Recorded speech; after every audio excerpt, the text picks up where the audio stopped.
जरूरी सूचना है आप सभी स्टूडेंट्स के लिए। स्टडी फॉर सिविल सर्विसेज का Android app Google play store में आ चुका है, उसको प्लीज तुरंत इंस्टॉल कर लीजिए। और अगर आप स्टडी फॉर सिविल सर्विसेज के सिर्फ ऐप से कोई भी कोर्स, कोई भी पीडीएफ परचेज करते हैं तो उसमें अप्लाई कूपन, अगर आप ज्ञान सर जो है आप उसमें अप्लाई करते हैं, ये कूपन कोड है, तो उसमें 20% फीस तुरंत माफ हो जाएगी। मतलब 20% डिस्काउंट तुरंत उसमें लग जाएगा। ज्ञान सर लिखना है, नॉर्मली ज्ञान सर स्मॉल लेटर में है सब कुछ, कोई स्पेस नहीं, कोई कॉलम नहीं, सिर्फ ज्ञान सर GYANSIR। इस तरह से अगर कूपन कोड लगाते हैं आप ऐप में बाई करने से पहले, जो अप्लाई कूपन वाले में आता है, तो 20% का डिस्काउंट तुरंत मिलेगा। वीडियो देखिए। नमस्कार दोस्तों बीपीएससी के टॉप 50 क्वेश्चंस की सीरीज़ है, ये पहला दिन है इसका। तो हम लोग बीपीएससी के टॉप क्वेश्चन की ऐसी डेली सीरीज़ करेंगे जो कि बीपीएससी प्रीलिम्स के लिए बहुत ज़्यादा इंपॉर्टेंट होगी। ऐसे मैं आपको 20 लेक्चर मतलब 1000 क्वेश्चन कराऊंगा, ठीक है। ये 1000 क्वेश्चन आपके बीपीएससी प्रीलिम्स के लिए बहुत ज़्यादा इंपॉर्टेंट होने वाले हैं, ठीक है। 25-25 का सेट कराऊंगा मैं आपको, ठीक है। तो सबसे पहले देखते हैं आज का पहला क्वेश्चन। कह रहे हैं nuclear reactor work on the principle of which of the following. नाभिकीय रिएक्टर निम्नलिखित में से किस सिद्धांत पर कार्य करता है? Uncontrolled nuclear fission, controlled nuclear fission, uncontrolled nuclear fusion या कंट्रोल्ड न्यूक्लियर फ्यूजन। देखिए, न्यूक्लियर रिएक्टर अगर पता हो दोस्तों, न्यूक्लियर रिएक्टर नियंत्रित नाभिकीय विखंडन पर कार्य करता है। किस पे काम करता है? नियंत्रित नाभिकीय विखंडन पर, ठीक है। काफ़ी ज़्यादा इंपॉर्टेंट है। आपके लिए सवाल ये बताइए, सूरज में यानी सन में कौन सा रिएक्शन होता है, न्यूक्लियर फिजन या न्यूक्लियर फ्यूजन? कमेंट बॉक्स में ज़रूर बताइएगा, पूछ सकता है आपसे। अगला प्रश्न, निम्नलिखित में से किस माध्यम में प्रकाश की चाल सबसे कम होती है? In which of the following medium the speed of light is minimum? Diamond, nylon, turpentine oil या रॉक सॉल्ट? मतलब हीरा, नायलॉन, टारपीन का तेल या रॉक सॉल्ट। देखिए, जो जितना डेंस होगा उसमें क्या होगी, स्पीड ऑफ लाइट कम हो जाएगी। जैसे डायमंड है ना, डायमंड में सबसे कम होगी। अब देख सकते हो हीरे में कितनी होगी, 1.24 × 10⁸, नायलॉन में 1.96 × 10⁸, तारपीन के तेल में सबसे ज़्यादा होगी 2.04 × 10⁸, और रॉक सॉल्ट में उससे कम होगी, ठीक है। तो ये था आंसर। अगला, निम्नलिखित में से कौन सी राशियाँ अदिश हैं? Which of the following quantities are scalar quantity? देखिए, आपको बताओ दो टाइप की क्वांटिटी होती है, एक स्केलर होती है और दूसरी वेक्टर होती है, ठीक है। वेक्टर क्वांटिटी में क्या होता है, आपको डायरेक्शन और मैग्नीट्यूड दोनों दिया होता है, ठीक है। और स्केलर में सिर्फ डायरेक्शन दिया होता है, ठीक है, मतलब मैग्नीट्यूड दिया होता है। टेम्परेचर, फोर्स, वर्क या इलेक्ट्रिक करंट, इसमें से कौन स्केलर क्वांटिटी है? तो देखिए, फोर्स को अगर छोड़ दें, फोर्स एक वेक्टर क्वांटिटी है। फोर्स कैसी है? वेक्टर क्वांटिटी है। बाकी तापमान है, वर्क है, इलेक्ट्रिक करंट है, ये सब आपकी स्केलर क्वांटिटी है। अगला देखते हैं, यदि किसी कारणवश पृथ्वी के निकट परिक्रमण कर रहे किसी उपग्रह की कक्षीय चाल कितने गुना बढ़ जाती है तो वह उपग्रह अपनी कक्षा को छोड़कर पलायन कर जाता है? If the orbital speed of satellite revolving near the Earth increases, how many times due to any reasons because of which satellite leave its orbit and escape? 2 Guna, 1√2 times, 2√2 times या √2 टाइम्स? देखिए, इसका बहुत आसान तरीका, अगर किसी भी जो ऑर्बिट है वो क्या कर रहा है, अगर किसी भी ऑर्बिट में वो घूम रहा है, अगर उसकी जो स्पीड है वो √2 टाइम्स बढ़ जाए, है ना, मतलब मान लीजिए जैसे वो 4 थी तो उसका √2 कर दो, 4 का √2 करो भैया, यानी 1.44 से मल्टीप्लाई करो, तो वो गायब हो, मतलब अपनी कक्षा को छोड़ देगा और कभी वापस नहीं आएगा, ठीक है। इसको बोलते हैं एस्केप वेलोसिटी, ठीक है। अगला प्रश्न कह रहा है, रदरफोर्ड के परमाणु के नाभिकीय मॉडल के संबंध में निम्नलिखित में से कौन सा विकल्प सही है? Which of the following option is correct with respect to Rutherford nuclear model of the atom? परमाणु का केंद्र, जिसे नाभिक कहा जाता है, धनावेशित होता है। एक परमाणु का लगभग संपूर्ण द्रव्यमान नाभिक में होता है। प्रोटॉन नाभिक के चारों ओर वृत्ताकार मार्ग में चक्कर लगाते हैं, ठीक। इंग्लिश में देखें अगर तो, the centre of atom which is called the nucleus is positively charge. Almost all the mass of an atom is concentrated in the nucleus. Proton revolve around the nucleus in a circular path, ठीक है। कौन सा सही है? तो देखिए, आपने बचपन में स्कूल में पढ़ा होगा कि electron revolve around the nucleus in a circular path, है ना, नॉट प्रोटॉन। तो ये तो गलत हो गया। बाकी ये सही है कि जो जितना भी मास है वो न्यूक्लियस में कंसनट्रेट होता है, और सेंटर जो एटम का होता है वो न्यूक्लियस पॉजिटिवली चार्ज होता है, ठीक है। याद रखिए, electron negatively charge, proton positively charge, nucleus has no charge, मतलब न्यूट्रॉन हैज़ नो चार्ज, क्योंकि न्यूक्लियस में तो प्रोटॉन होता है प्लस साइन होता है, यानी ऑप्शन 1, 2 सही है। छठा कह रहा है, बेंजीन में हाइड्रोजन क्लोराइड गैस का विलयन क्या कहलाएगा? The solution of hydrogen chloride gas in benzene will be called? ठोस में गैस का विलयन, गैस में गैस का विलयन, द्रव में गैस का विलयन या गैस में ठोस का विलयन? इंग्लिश में देखें तो solution of gas in solid, solution of gas in gas, solution of gas in liquid या solution of solid in gas. देखिए इस टाइप के क्वेश्चन साइंस के आपको पता है बीपीएससी में बहुत पूछता है, तो सोचिए इसके बारे में कि जब आप हाइड्रोजन को क्लोरीन गैस में मिलाएंगे, मतलब हाइड्रोजन क्लोराइड गैस का विलेन क्या कहलाएगा, बेंजीन में। तो देखिए बहुत आसान है, हाइड्रोजन क्लोराइड गैस जब आप बेंजीन में डालोगे, यानी solution of gas in a liquid, है ना, बेंजीन तो लिक्विड होती है, solution of gas in a liquid answer हो जाएगा। अगला देख लेते हैं, वायुयान में स्थापित ब्लैक बॉक्स से आप क्या समझते हैं? What do you understand by the black box installed in the aircraft? यह एक वीडियो रिकॉर्डिंग डिवाइस होती है, यह एक संकेतक उपकरण होता है, यह एक ऑडियो रिकॉर्डिंग डिवाइस होती है, या यह एक हिडन कैमरा होता है? तो दोस्तों देखिए एयरक्राफ्ट में जो ब्लैक बॉक्स लगा होता है, नाम इसका ब्लैक होता है पर ये होता ऑरेंज है। ये जब एयरक्राफ्ट वगैरह लड़ जाते हैं, क्रैश नहीं कर जाते हैं, तो ब्लैक बॉक्स को ढूंढा जाता है। एंड टाइम में वो वॉइस रिकॉर्डिंग जो होती है उसको सुनते हैं, है ना, ब्लैक बॉक्स। इसमें क्या होता है, ऑडियो रिकॉर्ड का डिवाइस है ये। अगला देखते हैं, निम्नलिखित में से कौन सी धातुएं मोनल मेटल मिश्र धातु के मुख्य घटक हैं? Which of the following metals are the main component of the alloy monel metal? Nickel and copper, copper and manganese, nickel and aluminium, aluminium and copper. देखिए मोनल मेटल में होता है निकल और कॉपर, ठीक है, मोनल मेटल में क्या होता है, निकल और कॉपर होता है, ठीक है। चलिए अगला देखते हैं, प्रतिदीप्ति लैंप जलने पर कौन सा प्रकाश उत्सर्जित करता है? The fluorescent lamp emits which light when it gets illuminated? Red light, violet light, blue light, या light similar to solar light?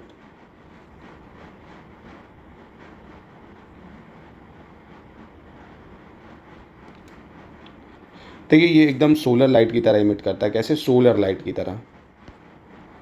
अगला है, किस नियम के अनुसार स्थिर आयतन पर किसी निश्चित मात्रा वाली गैस का दाब उसके परम ताप के समानुपाती होता है?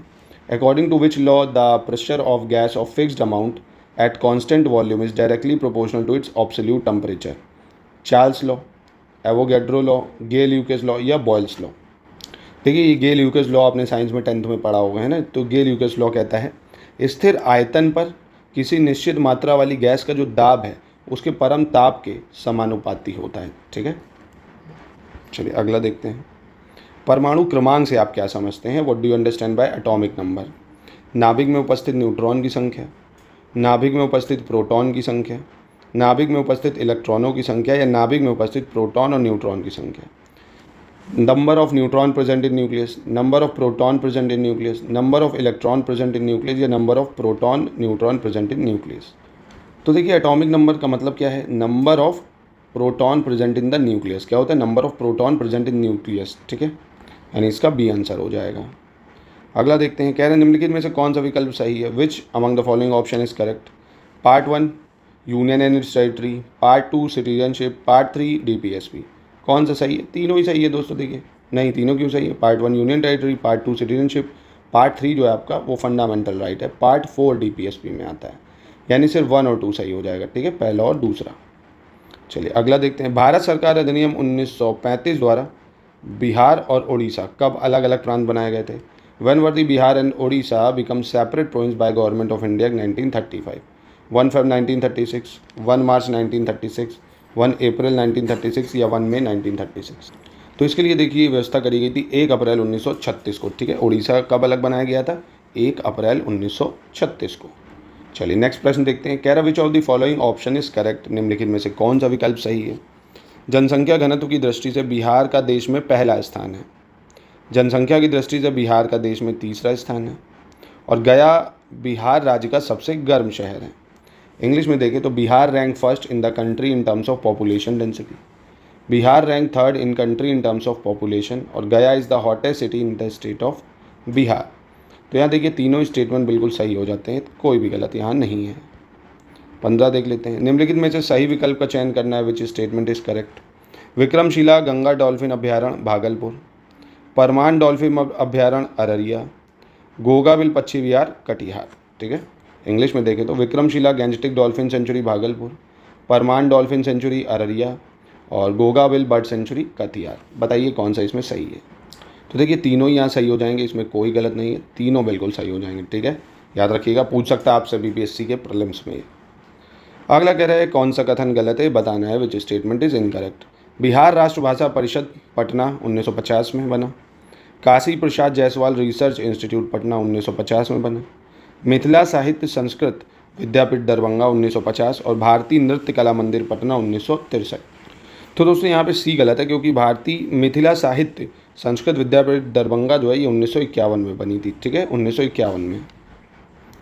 अगला देखते हैं, कह रहा है कौन सा गलत है ये बताना है, विच स्टेटमेंट इज इनकरेक्ट। स्वतंत्र भारत में बिहार की प्रथम राज्यपाल सरोजिनी नायडू। बिहार के प्रथम मुख्यमंत्री डॉक्टर श्री कृष्ण सिन्हा। राष्ट्रपति बनने वाले बिहार के प्रथम व्यक्ति डॉक्टर राजेंद्र प्रसाद। और बिहार के प्रथम हरिजन मुख्यमंत्री भोला पासवान शास्त्री। तो देखिए यहाँ पहला गलत हो जाएगा, क्योंकि बिहार के प्रथम राज्यपाल तो थे, वो थे जयराम दास दौलत राम। ठीक है, कौन थे? जयराम दास दौलत राम, ना कि सरोजिनी नायडू।